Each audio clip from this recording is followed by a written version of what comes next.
So here we go with part 2 of our review video, and it talks about Spencer. And we want to know what fractions. Remember, in terms of our class, we always were doing our distance over our time is equal to our constant speed. Well, 2.57 miles is my distance, 12 is my time. So for part A, all I have to do is my constant speed is equal to 2.57, which was my distance, over 12, which was my time. Next part, part B.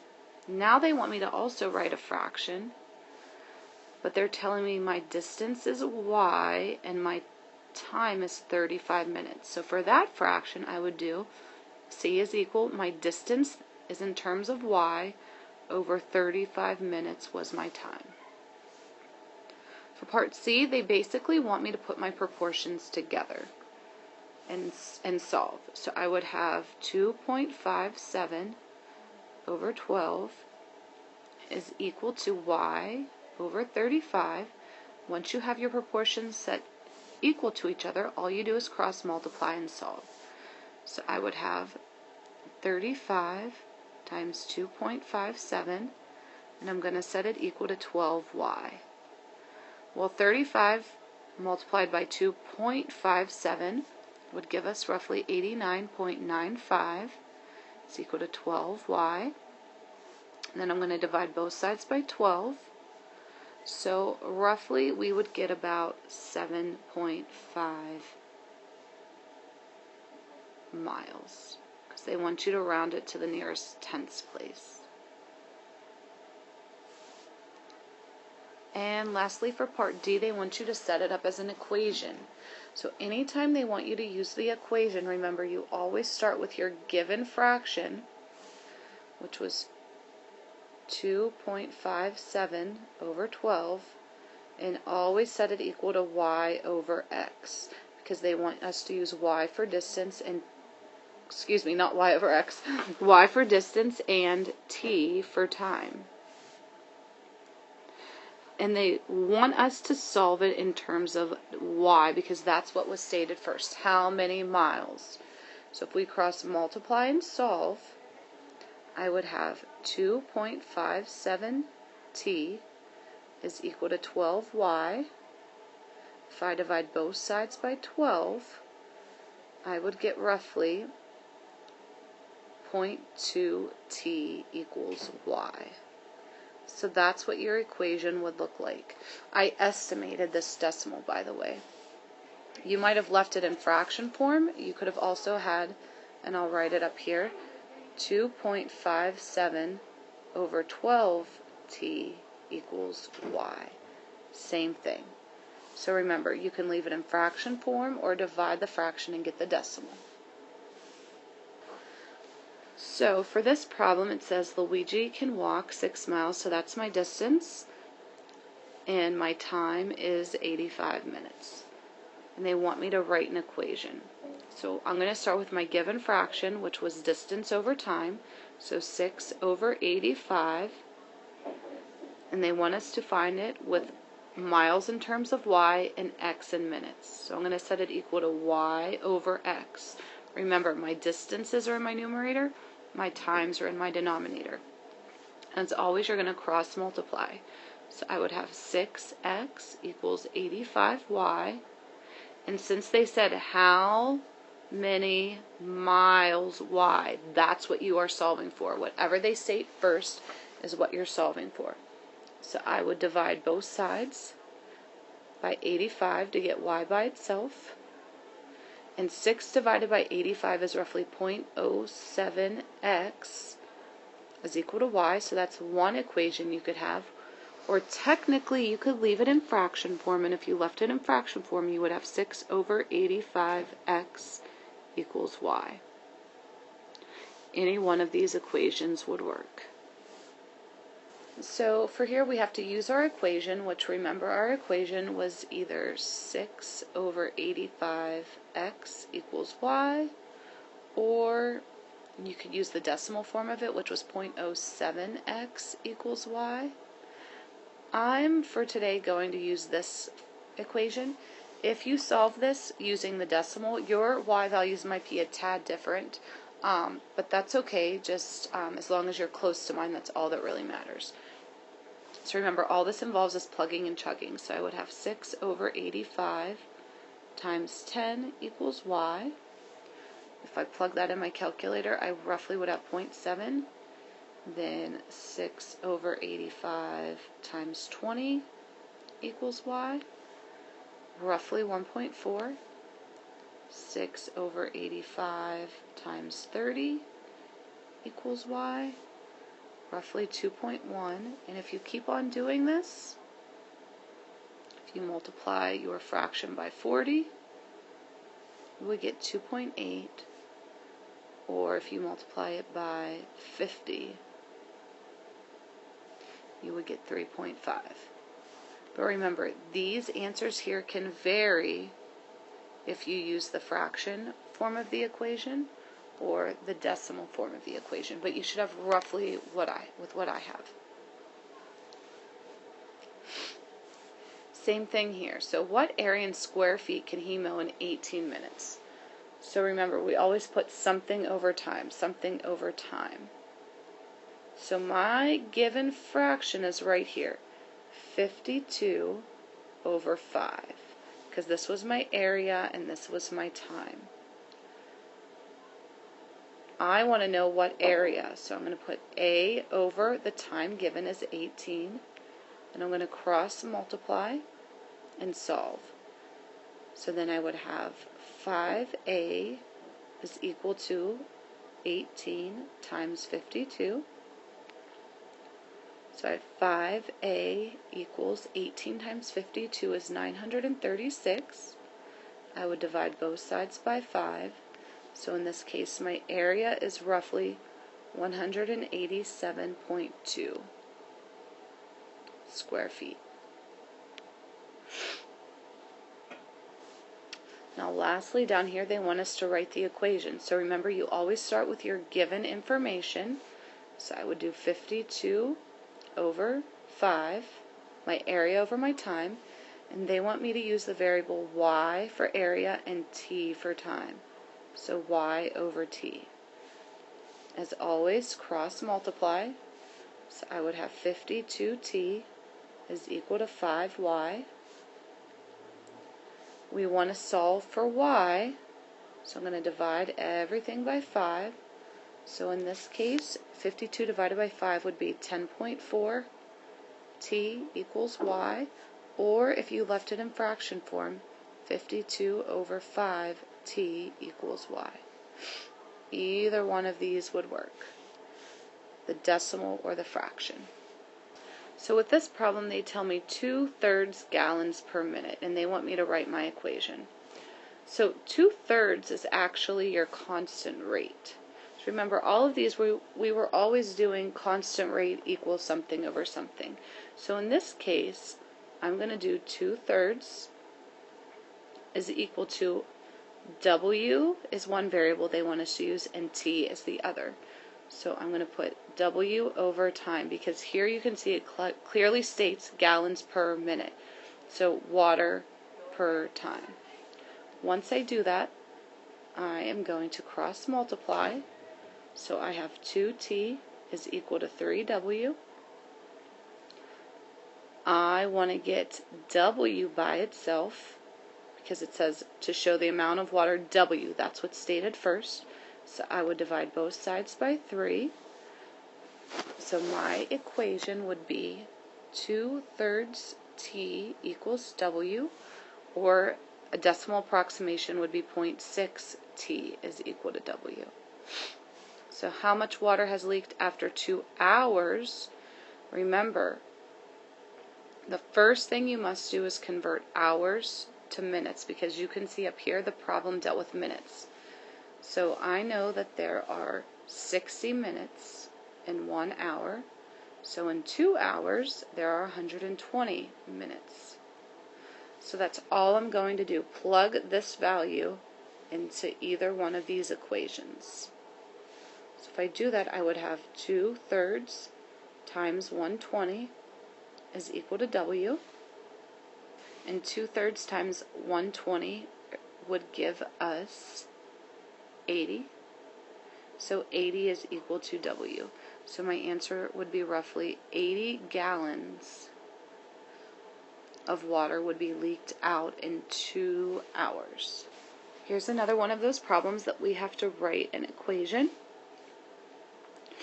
So my given fraction would be 90 copies in 4 minutes. So that's what I'm going to start with. 90 over 4. The variables they want us to use are n for copies and t for time. So since it was copies over minutes, I'm going to put n over t. Here we cross multiply, so I have 90t is equal to 4n. They asked me to write the equation for the number of copies, so I'm going to get n by itself. So I'm going to divide both sides by 4, and this would give me 22.5t is equal to n. That's my equation. So that's the equation I'm going to use down here to answer these questions. 22.5t is equal to n. So 22.5 times 0, 22.5 times 4, and so forth. And these are the answers you should have. 0, 90, 225, 787.5, and 2,250. So here if we find 5 solutions, the first thing I notice is my coefficient is with y. So that's why I have my values plugged in for y. And if I plug them into the equation, you can check to see what I have in a moment. So remember, we would do x plus 6 times 1 equals 35. So you have to think x plus 6 equals 35. What plus 6 equals 35? And in this case, my answer would be 29. If you can't do that in your head, you can write it out. X plus 6 equals 35. To get 6 by itself, x by itself, you subtract 6 from both sides, and in this case you would get 29. So you can check to see what I have for the rest of the video in one moment. And this is what you should have, and you should also start to see a pattern to make sure you did it correctly, that in this case we're subtracting 6 every single time. Remember, you're just trying to get the variable by itself, or think something plus a value equals 35. Then down here we need to graph it. My ordered pairs are 29, 1, 23, 2, 17, 3, and so forth. So you can check your graph with what I have. And these graphs are hard to do on here, so if mine are a little off, I do apologize, but you should see that you are getting a straight line because this is linear. So for this problem, it says to use the first 5 multiples for x. And remember, we're plugging into x because x has the coefficient. So to find the first 5 multiples, always look at your denominator. In the denominator, I have a 5. So I'm going to list the first 5 multiples of 5. 5, 10, 15, 20, 25. Next, as always, we plug in our values into our equation. So for the first one, I would have 3/5 times 5 plus y equals 20. So 3/5 times 5 would be 3 plus y gives me 20. 3 plus what gives me 20? Well, in this case, it's 17. But remember, if you forgot how to do that, it's just like solving for your variable. I would subtract 3 from both sides to give me 20 minus 3 is 17. Next problem, same thing. I would take 3/5 times 10 plus y equals 20. So 3/5 times 10 would be 6. 6 plus what gives you 20? The answer is 14. Or you could have subtracted 6 from both sides and still got 14. Let's try another one. 3/5 times 15 plus y equals 20. Well, 3/5 times 15 is 9. So I have 9 plus what gives me 20? In this case, it is 11. And if you continued this, you would have had 8 for 3/5 times 20 plus what gives you 20. And for the last one, I would have 5. 3/5 times 25 plus y equals 20. And you would see, to double check your answers on the test, that we are all decreasing by 3 in this case. So that is the pattern. We are subtracting 3 every time. And if you graphed it correctly, you would have a graph that looked like this. Remember, it is always x and then y. So for this one, I'm going to plug in the first 5 multiples for y. I look at my denominator, it is a 4. So that's why I'm doing the first 5 multiples of 4. So whenever I do this, I would have x plus 3/4, in this case times 4, equals 40. Well, 3/4 times 4 would give us 3, so I have to think x plus 3 equals 40. What plus 3 gives you 40? Well, you would have 37. Remember, if you needed to solve, because you couldn't do it in your head, that's fine as well. Next one, x plus 3/4 times 8 equals 40. Well, 3/4 times 8 in your calculator would be 6, so I have x plus 6 equals 40. You could subtract 6 from both sides or do it in your head. No matter what, you would get 34. Let's try one more. X plus 3/4 times 12 equals 40. Well, 3/4 times 12 is 9, so I would have x plus 9 equals 40. And I would subtract 9 from both sides to give me 31. If you continued this, you would get 28 when y is 16, and I would get 25 when y is 20. And just to make sure you do have a pattern, I do. This time we are subtracting 3 every single time. If you graph this correctly, you would have, whoops, that's a mistake right there. You would have something that looks like this, a decreasing line. And no matter what shape are these graphs, these are all straight lines. Because remember, in the word linear, you see the word line. Okay, so for 13 and 14, all you're doing is plugging in your ordered pair to see if it would work. And remember, your ordered pairs always go x comma y. So here's my equation. So for this first one, I would do 1/4 times 4 plus 6 times 8, and I want to know if it equals 20. Well, 1/4 of 4 is 1, and 6 times 8 is 48. I want to know if it equals 20. This is a 48. 49 does not equal 20. So that's why this first ordered pair is not a solution. Next one, 1/4 times 0 plus 6 times 3. I want to know if it equals 20. 1/4 of 0 is 0. 6 times 3 is 18. 0 plus 18 is 18, which does not equal 20. So this one is also no, not a solution. If you graphed it, it would not be a point on the line. And lastly, I do 1/4 times 8 plus 6 times 3. I want to know if it equals 20. 1/4 of 8 is 2. 6 times 3 is 18. 2 plus 18 does give you 20.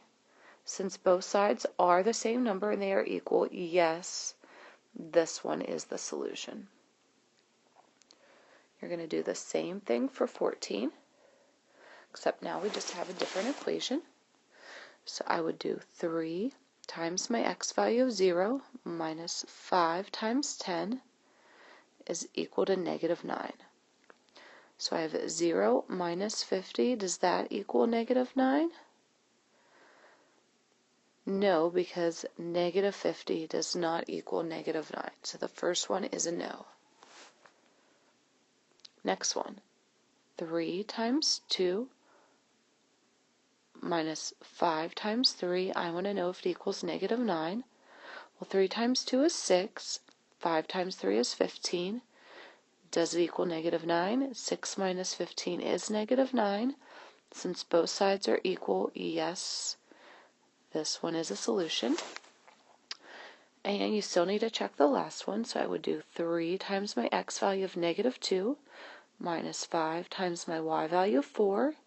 I want to know if it equals -9. Well, 3 times -2 is -6. 5 times 4 is 20. Does that equal -9? -6 minus 20 is -26, which does not equal -9. So that ordered pair is a no. Lastly, for 15 and 16, it's what we had just talked about. X equals 4. So I want to draw my line at x equals 4. So I know x equals 4 is right here. But some kids get confused if they should draw vertical or horizontal. So remember, you could always make an XY table. No matter what, x is going to be 4. It does not matter what y values you choose. So if I graphed 4, 1, I'd go over 4, up 1. 4, 2 would be over 4, up 2. Over 4, up 3, and so forth. No matter what, if I connect my points, I would get a line, a vertical line, crossing through my x-axis at 4. And lastly, y equals -5 is right here. But if you get confused on how to draw it, once again, make your XY table. No matter what, y has to be -5. Does not matter which x values you chose. So if I go 1, -5 would be to the right 1, down 5. Then here's 2, -5, 3, -5. No matter what, you would be getting a horizontal line through y is equal to -5. I hope this information has helped you, and as always, ask your teacher if you need further help. Thanks so much, and have a wonderful day. And good luck on your test.